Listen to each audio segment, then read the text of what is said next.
Vous écoutez Alger Chaîne 3, le journal.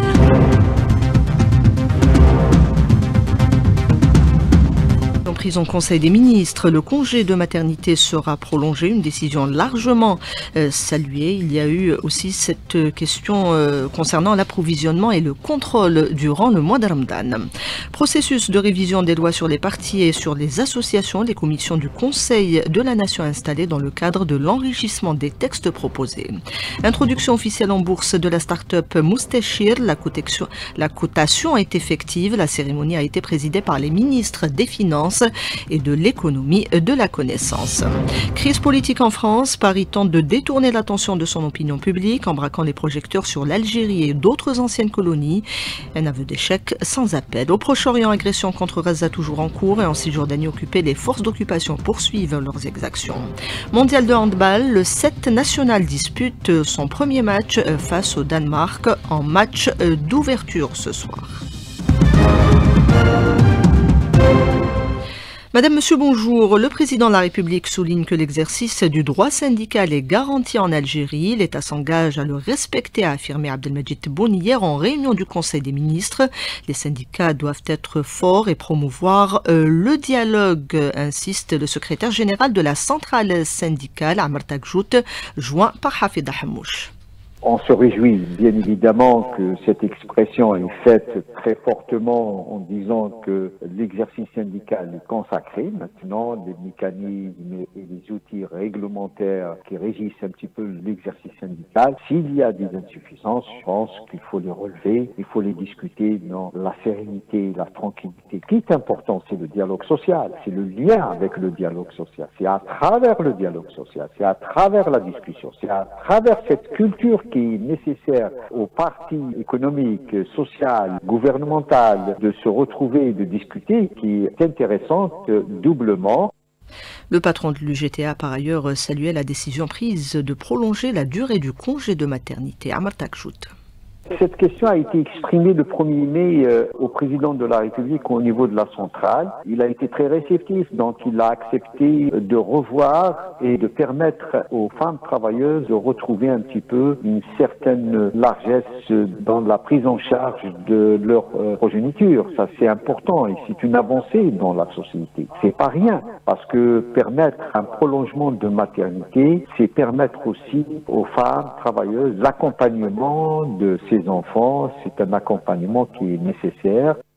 On s'achemine donc vers la prolongation de la durée du congé de maternité avec l'adoption au Conseil des ministres du projet de loi y afférent. Cette mesure à caractère social est favorablement accueillie selon ces échos recueillis dans la capitale par Fatah Boumehdi.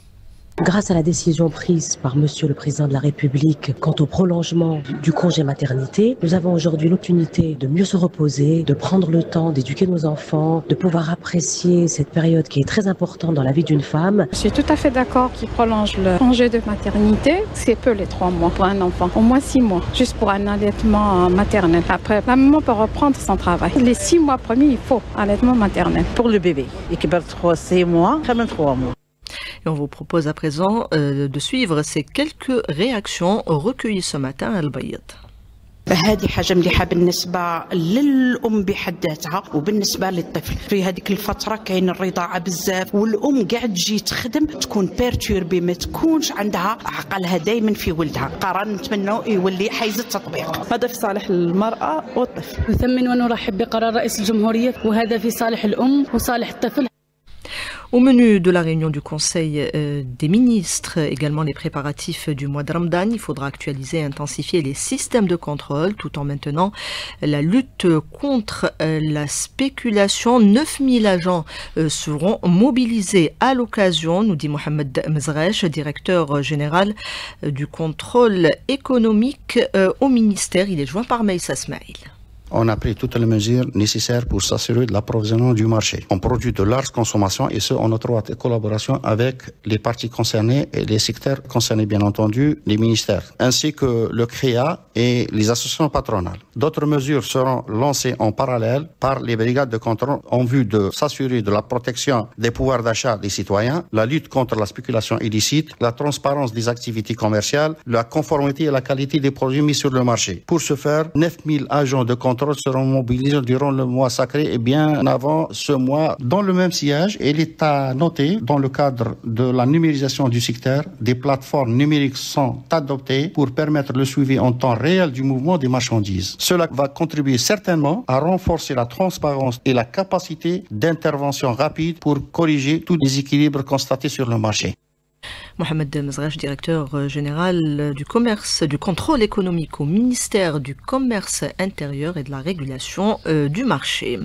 Processus en cours pour la révision de plusieurs textes de loi, des textes prioritaires. Le Conseil de la Nation doit procéder aujourd'hui à l'installation des commissions chargées de la révision des lois concernant les partis politiques et les associations sur place. Ibtihal Addoun. Le vice-président du Conseil de la Nation chargé des relations extérieures, Reda Oussama, a déclaré que le Conseil de la Nation se prépare activement à examiner les deux projets de loi exécutifs essentiels, le projet de loi organique relatif aux associations et celui concernant les partis politiques. Le vice-président a souligné notamment les instructions claires du président du Conseil de la Nation, Salah Koudjil, mettant en avant l'importance de respecter le délai d'un mois à compter de la réception des projets de la présidence de la République. Ces textes, selon le vice-président, seront enrichis par les contributions des membres du Conseil qui représentent diverses formations politiques et partisanes. Ces enrichissements viseront à adapter les dispositions légales et législatives de ces projets conformément à la Constitution du 1er novembre 2020. Ils prendront également en compte l'expérience politique des membres acquise à travers leur engagement dans leur parti et au sein du Conseil de la Nation. L'objectif est d'améliorer la pratique politique et partisane en renforçant les bases démocratiques et institutionnelles. Pour garantir une réflexion approfondie et efficace, une équipe de travail a été constituée. Celle-ci tiendra des réunions quotidiennes afin d'élaborer un calendrier précis pour l'examen des projets. Reda Oussama a réitéré la volonté du Conseil de la Nation de maintenir son rôle de leader dans l'enrichissement des projets de loi, citant comme exemple les récents amendements apportés aux lois sur les communes et les wilayas. Et justement, les deux chambres du Parlement ont déjà procédé à l'élaboration de leurs rapports respectifs concernant la révision du Code de communes et de wilaya, un texte au centre d'une journée d'études ce mardi à l'École nationale supérieure de sciences politiques, l'école qui apportera sa contribution aux côtés de l'ENA. Le directeur général de l'École nationale d'administration, Abdelmalik Mezhouda, au micro de Hanan Seissi.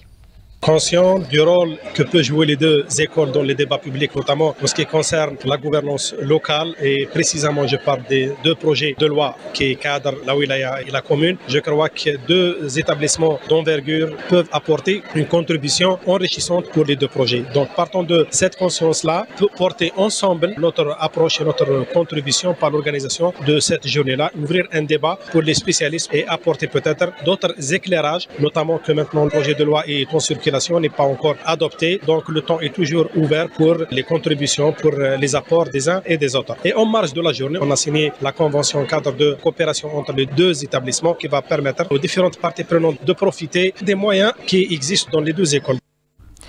C'est désormais effectif la cotation en bourse de la première start-up Moustachir. La cérémonie officielle a été présidée ce matin par les ministres des Finances et celui de l'économie de la connaissance. Nourdine Wadah, ministre de l'économie, de la connaissance et des start-up au micro de Rimbo Kadoum.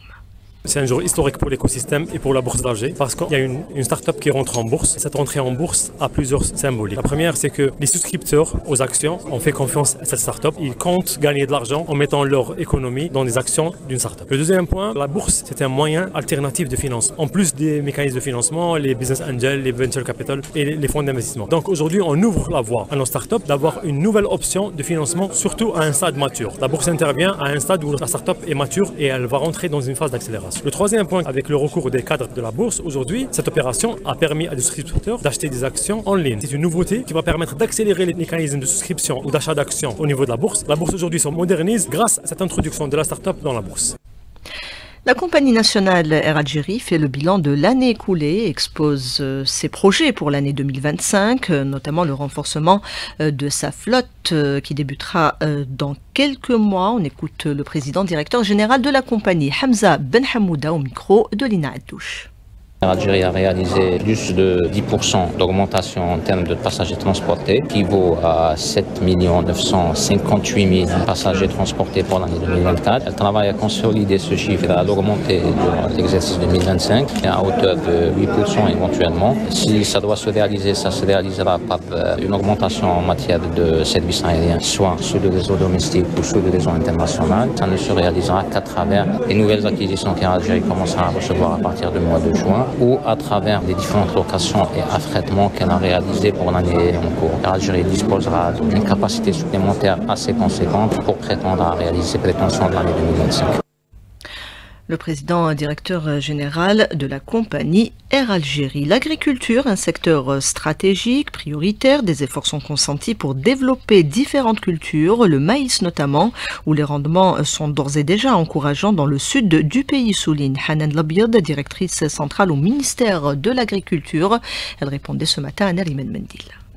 Lors de ma visite à Timimou, j'étais impressionnée. Les résultats étaient très satisfaisants. D'ailleurs, il y a un investisseur qui a pu avoir 114 quintaux à l'hectare. Les rendements varient entre 50, 60, 70 jusqu'à 90. Et c'est dû vraiment à l'investissement et l'adhésion complète des agriculteurs et des investisseurs au niveau de la région sud. On a récolté environ 16 000 hectares. Donc, on s'est lancé au niveau de les wilayas d'Adrar, Timimoun et Ouergla. Donc, la campagne commence timidement. Elle se poursuit jusqu'à la fin février, Inch'Allah, parce qu'il y a eu quand même des dates de semis complètement différentes. Ces productions permettront de réduire la dépendance aux importations, a expliqué également l'invité du jour. Elle répondait aux questions de Nariman Mendil. La neige affecte près d'une vingtaine de wilayas, de bon augure, même si cette météo perturbe le trafic routier. Des appels à la prudence sont lancés. Illustration à Tizi Ouzou avec Mohamed Haouchin. Dans toute la wilaya de Tizi Ouzou, les citoyens estiment que Yidnayer nous a ramené des pluies abondantes et de grosses chutes de neige, ce qui augure une nouvelle année agraire et hydraulique très prometteuse. Et si le thermomètre est descendu hier soir au-dessous de zéro en Haute-Kabylie, il faut noter qu'il a plu énormément durant toute cette nuit encore, alors que la tempête de neige amorcée depuis 2 jours s'est accentuée hier dans toutes les localités qui culminent à plus de 800 mètres. Du coup, les 4 cols de Tilourda et Chladan, Shrea et Tizinkouila, qui relient les 3 wilayas de Tizi Ouzou, Béjaïa et Bouira, sont fermés à la circulation depuis hier déjà, tout comme d'autres réseaux routiers des Dera d'El Hammam et Farhounen, Bouzguen, Ouadia, Ouassif et Azazga qui sont à la limite de la praticabilité, même si les engins de déneigement sont déjà en action sur le terrain depuis hier. La protection civile a même lancé une alerte aux automobilistes pour ne pas prendre de risques dans les routes de montagne, comme le confirme le colonel Abdelhakim Chabour, directeur de la protection civile de Wilaya. Je lance un appel pour la vigilance, donc les automobilistes, la route est glissante, notamment plus hauteur, il y a de la neige, donc il faut éviter les cols fermés, c'est notamment le soir, donc actuellement ils sont coupés la circulation. Tizi Ouzou, Mohamed Haouchin pour Algérie 3. Dispositif de déneigement également du côté de Bouira, le point avec Aris Chachoua.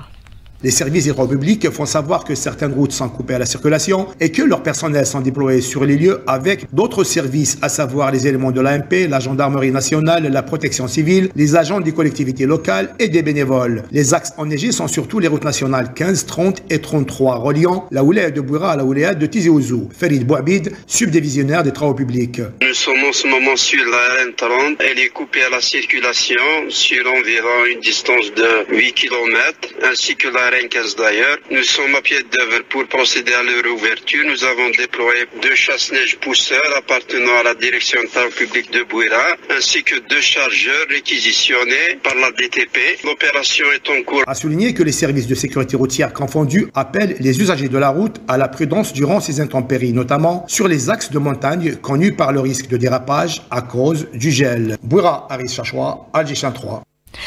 La France, ce débat s'enlise dans une crise politique et économique. Ce sont ces échecs, nombreux d'ailleurs et successifs, qui l'amènent à détourner son opinion publique. Elle s'en prend tantôt à l'Algérie et tantôt à d'autres anciennes colonies sur un air de nostalgie qu'elle a du mal à dissimuler. Hafeda Hamouche. Exactement, Nariman. Donc rien ne va plus en France. La France divisée après l'épisode de la réforme des retraites, dont nombreux à gauche avaient demandé son annulation alors qu'elle constituait une pièce maîtresse du programme libéral d'Emmanuel Macron. Le vide politique en France laisse présager des difficultés plus importantes au plan économique. Le différend politique qui avait fait basculer, rappelez-vous, Michel Barnier il y a quelques semaines à propos du budget annuel 2025, laisse à penser qu'il sera encore plus difficile de s'attaquer aux difficultés économiques de la France. Avec un déficit de 6,2% du PIB, la France présente le plus important déséquilibre budgétaire de la zone euro. Les entreprises françaises sont moins rentables puisqu'elles ont moins de fonds.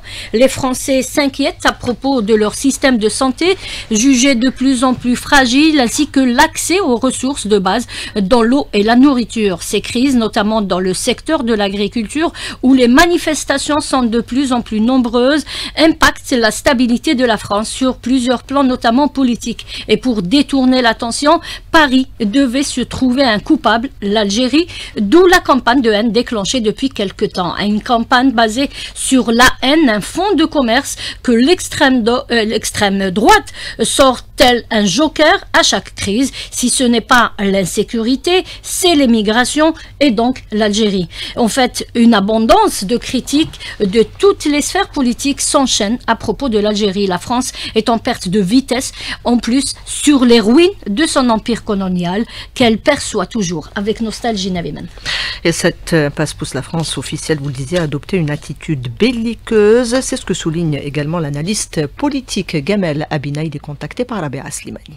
La crise politique se poursuit en France. À la suite de ces échecs successifs de M. Macron, le premier, c'est la dissolution qui a conduit à des élections législatives qui lui ont fait perdre la majorité. Et le second, c'est la chute d'un gouvernement qui va être remplacé par celui de M. Bayrou. La question principale de ces enjeux, c'est la question budgétaire, à savoir le vote du budget. Aujourd'hui, il y a un blocage par rapport à ce vote et un risque à nouveau de chute du gouvernement par l'opposition. Tous ces éléments constitutifs font que le meilleur moyen de détourner l'attention est de parler de l'ennemi de l'extérieur. Une vieille tradition très connue qui aujourd'hui encore a le vent en poupe en France. En effet, en utilisant quelques influenceurs complètement délirants, eh bien, on a détourné l'attention sur l'Algérie, prétendant que le pays posait problème et qu'il était à l'origine de tous les maux de la France. Mais manifestement, cette question va bien au-delà d'une simple querelle entre l'Algérie et la France. Un comportement irréfléchi, des déclarations irresponsables en totale contradiction avec les règles de bienséance dictées par la diplomatie. C'est ce qu'explique Emmanuel Desfourneaux. Il est directeur général de l'Institut afro-européen. Il est joint par Rabea Slimani.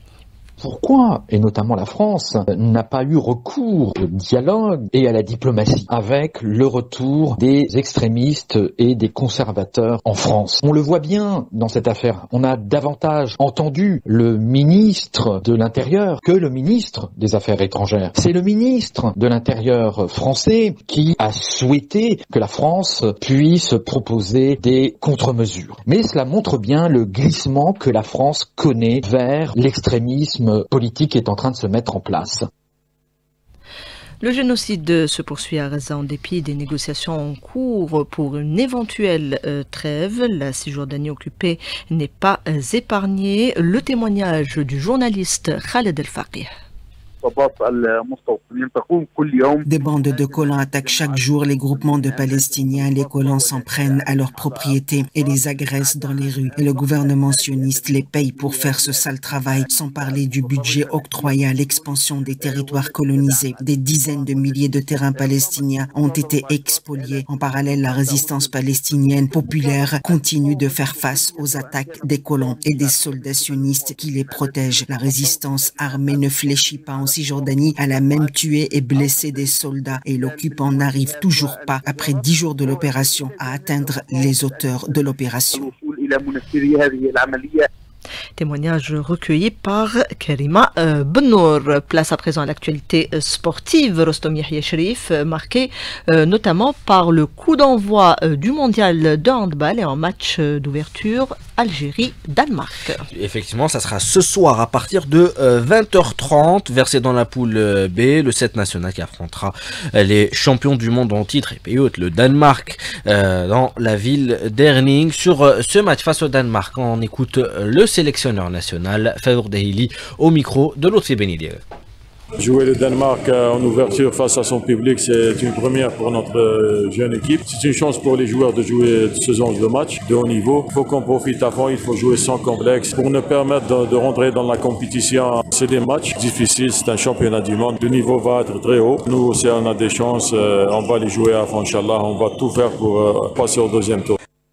Algérie-Danemark, match d'ouverture de la 29e édition du championnat du monde de handball. Ça sera ce soir 20h30, une rencontre que vous pourrez suivre en direct sur nos ondes avec Lotfi Benidil. Il y aura également cet après-midi à 18h la suite des 16e de finale de la Coupe d'Algérie où le RC Kouba accueillera la formation de la JS Saoura. Et puis en basketball également, coup d'envoi cet après-midi à 18h de la 9e journée du championnat Super Division messieurs en basketball avec l'affiche Neh du Sendé Mouloudia d'Alger. Vous avez fait le tour. Merci Rostom, merci à Selma Feguir et Ahmed Dadoud qui était à la réalisation du 12-13. Il y avait Sider à la console technique, Myriam à la régie d'antenne et Yassine au streaming. Tout de suite, on retrouve Karima Bennour pour le bulletin météo.